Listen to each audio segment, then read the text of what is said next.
Assalamualaikum warahmatullahi wabarakatuh. Masih bersama saya Suwandi di channel Dunia Ikan Gabus.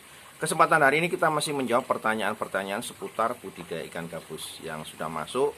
Chat ke 0816658779. Ya, saya ulangi 0816658779. Ya, seputar masalah budidaya ikan gabus kita akan kupas di sini, baik pembibitan, pembesaran, pemasaran, dan lain-lain tentang permasalahan terkait dengan budidaya ikan gabus.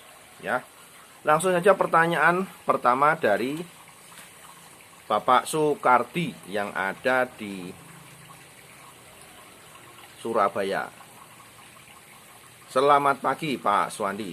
Saya ingin bertanya masalah pembesaran ikan gabus menggunakan pakan daging. Pakan daging apa saja Pak yang bisa digunakan untuk melakukan pembesaran ikan gabus? Mengingat di tempat saya harus menyesuaikan agar nanti tidak terjadi kekurangan pakan saat kita proses pembesaran. Untuk pembesaran menggunakan pakan daging, ya pakan yang bisa digunakan, ya yang pertama, jadi ikan kecil-kecil, ya ikan kecil-kecil. Kemudian bisa juga menggunakan jeruan usus ayam, ikan rucah ya dari tempat pelelangan ikan di pantai bisa juga. Kemudian bisa menggunakan jeruan ya, jeruan hewan ya, mungkin ada dekat rumah potong hewan, di situ bisa dibeli. Kemudian bisa menggunakan keong sawah, bisa menggunakan bekicot ya, dan daging-daging yang lain ya. Jadi masih banyak pakan alternatif yang bisa kita gunakan. Tentunya kita mencari pakan itu dengan harga yang lebih murah ya. Jadi kalau misalkan ikan rucah itu di TPI kan macam-macam tuh. Ada yang 3.500, ada yang 5.000. Ya, misalkan di sini ada ikan pari. Ikan pari itu di sini cuma 3.500. Bisa dipotong-potong, bisa diberikan. Kemudian keong sawah juga bisa. Keong sawah di sini orang beli kulitan itu 2.000, 2.500. Masih lebih murah ya dibanding menggunakan pakan buatan pabrik. Jadi misalkan kalau pelet 10.000 ya kita harus menyesuaikan pakan daging yang pakannya harganya di bawah 10.000 atau maksimal ya 10.000. Kalau kita bisa menekan kos biaya penggunaan pakan, lagian dengan menggunakan pakan daging ini waktu tempuh untuk pembesaran juga lebih singkat. Ya, dengan pakan daging itu bisa waktu 4 bulan sudah bisa dipanen. Jadi, kalau menggunakan pelet bisa 6 bulan, 7 bulan baru bisa dipanen. Ya, tergantung situasi dari tempat kita mau cari yang mudah yang mana. Jadi tidak perlu terbebani saat pembelian pakan. Misalkan kita piara 2.000 ekor harus pakai pakan daging. Sementara di tempat kita tidak mendukung untuk membelikan pakan itu ada, ya kita kerepotan sendiri. Ya itu ya Pak ya yang perlu diperhatikan masalah pakan daging.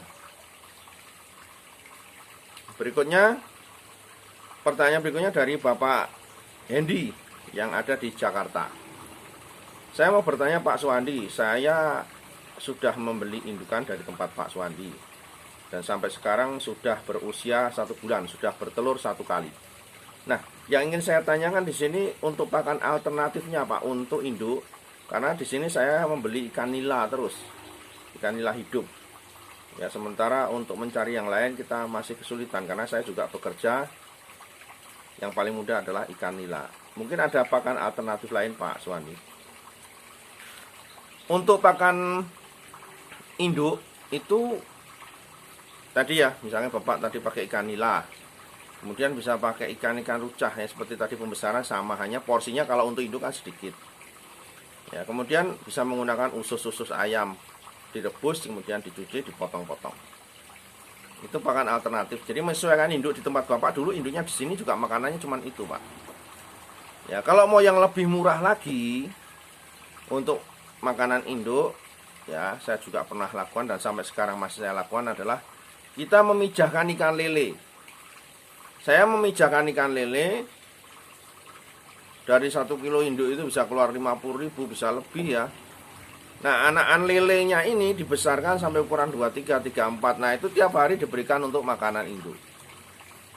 Ya, jadi itu pakan yang sangat murah sekali dan sangat bisa dilakukan.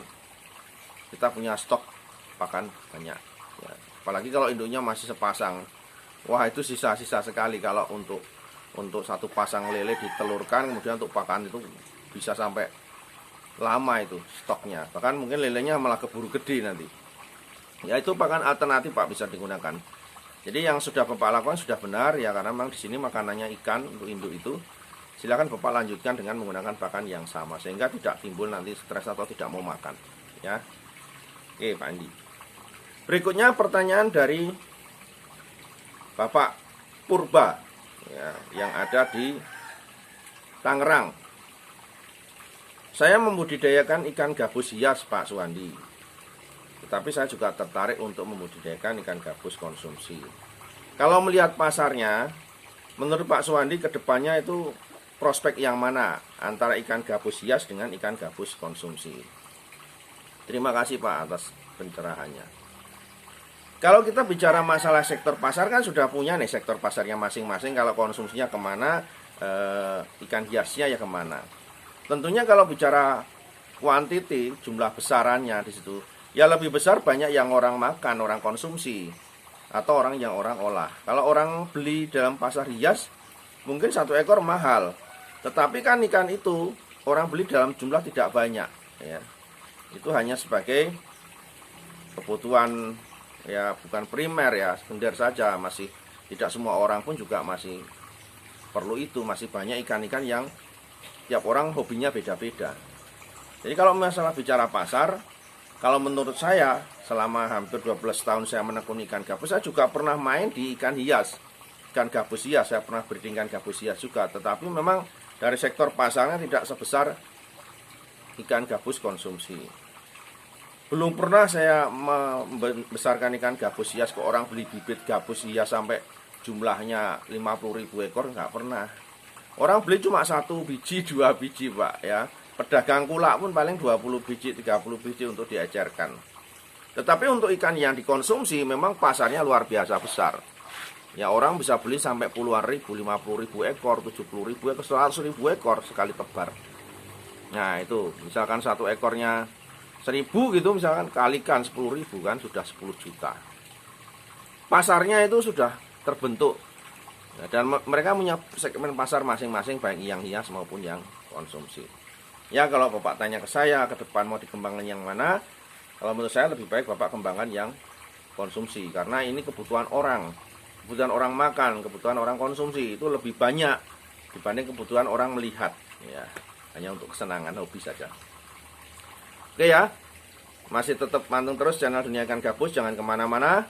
Ya, kita akan kembali setelah yang berikut ini dan assalamualaikum warahmatullahi wabarakatuh.